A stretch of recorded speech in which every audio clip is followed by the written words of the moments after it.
Homework చేయనటువంటి పిల్లలు అందరూ ఒక్కలాగే ఉంటారు అనుకుంటున్నారా? అంటే ఖచ్చితంగా ఉండరు. పెన్ తీసుకుంటాడు కానీ రాయటం మొదలుపెట్టాడు. మీరు పక్కన కూర్చుంటేనే చదువుతారు.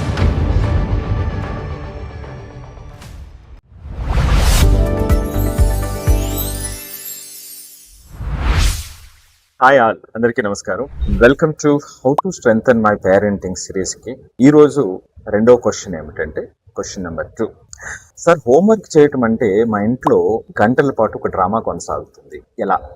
దీన్ని ఎలా అధిగమించాలి అనేటువంటిది చాలా మందికి ఉన్నటువంటి ఒక పెద్ద ప్రశ్న.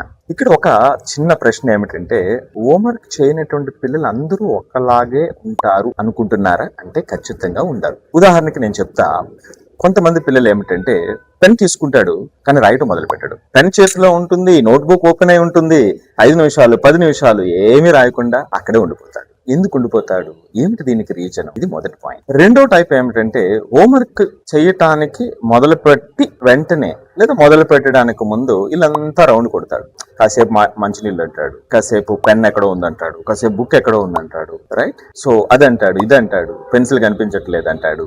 సో ఇలాగేమిటంటే, మళ్ళా నీళ్ళు అంటాడు, మళ్ళీ వాష్రూమ్ అంటాడు, ఇలా రౌండ్ కొడతా ఉంటాడు. అంటే ఆ మొదలు పెట్టాడు. ఇది రెండో టైప్. మూడో టైప్ ఏమిటంటే, మీరు పక్కన కూర్చుంటేనే చదువుతాడు. ఆ పేరెంట్స్ పక్కనే నుంచి లేచిన మరుక్షణం ఇది నాదేం కాదు, వాళ్ళు వచ్చాక చూసుకుందాం అనేటువంటి వాడు స్వతంత్రంగా పనిచేసేటువంటి అలవాటు ఉండనటువంటిది.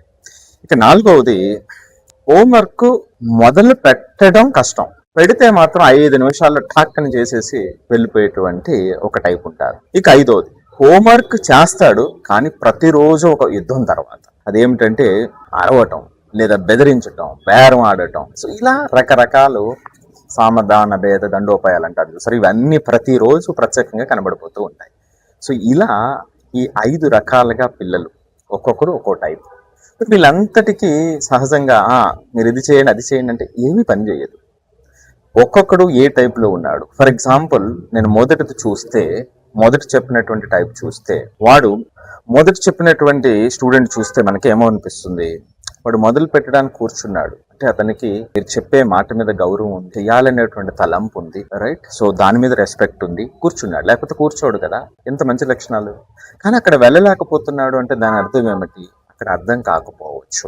5 నిమిషాలైనా 10 నిమిషాలైనా ముందుకు వెళ్ళలేకపోతున్నాడు అంటే చేసే ప్రయత్నం ఉంది, కానీ అర్థం చేసుకోవటంలో లేదా చేసేటువంటి విధానంలో అక్కడ సపోర్ట్ చాలా అవసరం ఏర్పడు. సో ఇన్స్టెడ్ ఆఫ్ పూర్తి చేసావని కాకుండా, ఎక్కడ నీకు హెల్ప్ కావాలనో లేకపోతే ఎక్కడ ఆగిపోయావనో, ఎక్కడ ఇబ్బంది అవుతుందో మనం అడగగలిగినట్లయితే, దానికి సంబంధించినటువంటి ఏర్పాటు మనం చేయగలిగినట్లయితే, ఈ టైప్ పిల్లల్లో మనం వెంటనే వాళ్ళు మార్చేటువంటి అవకాశం వస్తుంది. ఇప్పుడు ఎవడైతే రెండో టైపు ఇల్లంతా రౌండ్ కొడతాడు అనుకున్నామో, వాడికి ఏంటంటే ఆ ఇండిపెండెన్స్. అంటే ఇతనికి ఏమిటంటే అన్ని సాకులు.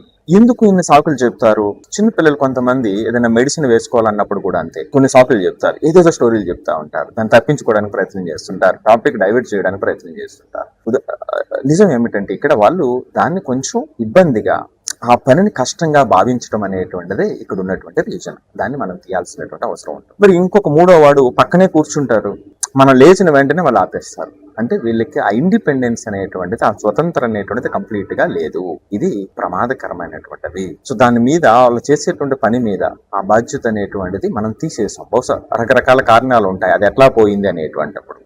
ఇంకా నాలుగవది, పని అంటే మొదలుపెట్టిన తర్వాత 5 నిమిషాల్లో కంప్లీట్ చేసేటువంటి పిల్లలు, సూపర్ అటెన్షన్ ఉన్నటువంటి పిల్లలు. వీళ్ళకి అటెన్షన్ స్పాన్ పెంచడం అనేటువంటిది మన బాధ్యత కదా. ఇంకా మిగిలిన ఏమి ప్రాబ్లం లేదు. మరి ఇక్కడ ఏ విధమైనటువంటి జాగ్రత్తలు పాటించాలి? ఇక నాలుగో వాడు పెద్ద పెద్ద డ్రామాలు చేసేటువంటి వాళ్ళు. ఇది కొంచెం చాలా జాగ్రత్తగా హ్యాండిల్ చేయాల్సినటువంటి అవసరం ఉన్నటువంటిది. సో ఈ విధంగా మనం ఈ టైప్స్ మనం చూసినప్పుడు, కానీ మనం దానికి సొల్యూషన్ మనం ఇవ్వటానికి అవకాశం ఉండదు. మీరు రొటీన్ గా ఇది ఎందుకు మారడు అంటే, మీకు సమస్యకు పరిష్కారం ఉండదు ఎన్ని సంవత్సరాలైనా. ఫైనల్ గా ఏమవుతుందంటే, ఆ పిల్లలకి అకాడమిక్ యాక్టివిటీ అంటే బోరింగ్ యాక్టివిటీ అను నాన్ ఇంట్రెస్టెడ్ యాక్టివిటీలోకి వెళ్ళిపోతుంది. అందుకని ఇక్కడ మనం మాట్లాడాల్సింది ఏమిటంటే, స్కూల్ నుంచి వచ్చిన వెంటనే హోంవర్క్ గురించి మాట్లాడొద్దు. వాళ్ళు హోంవర్క్ చేస్తావా లేకపోతే ఇదే కాకుండా, మనం ఏ సబ్జెక్ట్ తో మొదలు పెడదాం, ఎక్కడ ఇబ్బంది ఉంది, ఏదైనా అర్థం కానిటువంటి అవకాశం ఉందా, మనం కూర్చుని డిస్కస్ చేయాల్సినటువంటి అవసరం ఉందా, లేదా ఈ రోజు హోంవర్క్ నువ్వు ఎట్లా ప్లాన్ చేసావు అని ఇటువంటి క్వశ్చన్స్ వేయటం వల్ల ఏమవుతుందంటే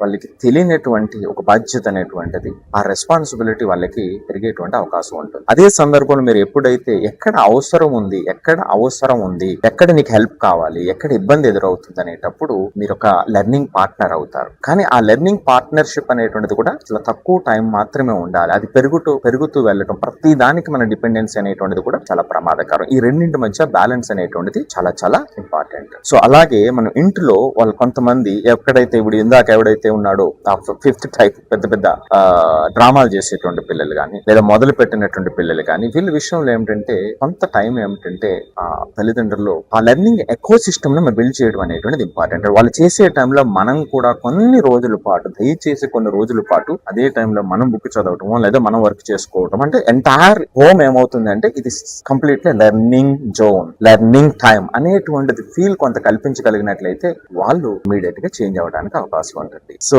ఇది హోంవర్క్ కి సంబంధించినటువంటి ఇబ్బందులు, పిల్లల యొక్క డిఫరెంట్ టైప్స్, వాళ్ళకి ఆ టైప్ వైజ్ మనం తీసుకోవలసినటువంటి శ్రద్ధ.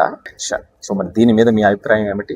మీకు ఏదైనా సమస్యకు సంబంధించినటువంటి పరిష్కారం కావాలన్నా, లేదా ఇప్పుడు నేను చెప్పిన దాని మీద మీకున్నటువంటి డిఫరెంట్ ఒపీనియన్స్ కూడా welcome, right? So thank you so much.